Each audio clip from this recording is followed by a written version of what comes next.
Syria, Libya, North Korea, climate change.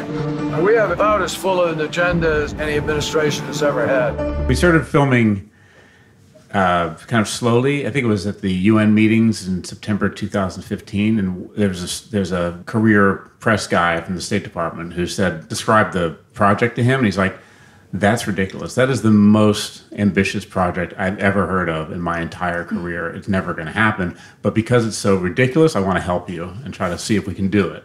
And, the fact is, people bought into it. So I just said, I just was pretty upfront with the kind of access I wanted to get. And it was a process that continued over the course of filming, and always asking for more and understanding what the limits were, and, just kind of having that dialogue. But I think what I always say to subjects in documentaries, and I said at this time, that these are essentially leaps of faith, and people have their stories, they're living their lives, and they're entrusting me as a filmmaker to convey them, those stories, as accurately as possible. And it's like a journey that you go on, and trust builds over time. And so what started small, over time, people got used to the cameras being around, and we knew also when to not be around.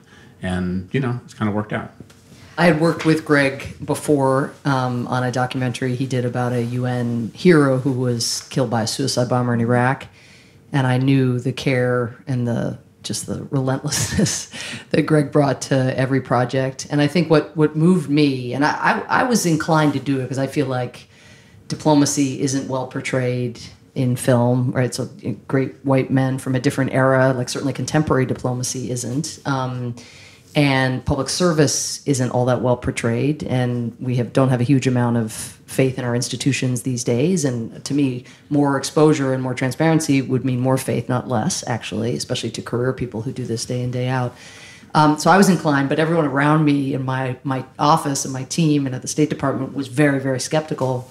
But I decided to, become an advocate on behalf of others granting the access.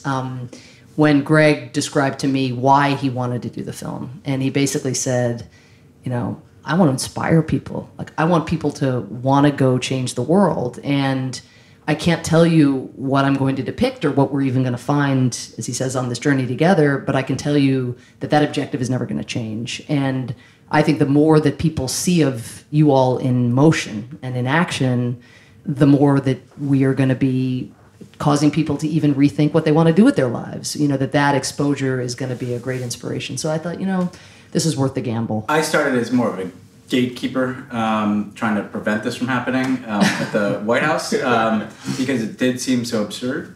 But then I think what I noticed over time is, first of all, Greg was really interested in showing things that, frankly, I had been personally frustrated people didn't really get to see. The stuff that actually consumes a lot of time, that requires kind of on-the-ground work and showing up and being there as Americans, but doesn't usually permeate the bubble of kind of cable news and political coverage. The other thing that I came to realize is on any given day, this was never the most important thing I had to do. In fact, it was usually the least important thing I had to do that day. But some of the things that I was doing that day were totally ephemeral. Like, I had a press briefing that I had to get ready for. Nobody remembers that press briefing. It seemed very important that day. What are we saying about X issue? But it disappears 2 or 3 days later. And I started to realize, well, this is actually going to be a record. And so even if that day seemed like kind of a pain, some guys following around with a camera, I got to get to this press briefing, or I got to go to this meeting. I don't remember those meetings. I don't remember those press briefings.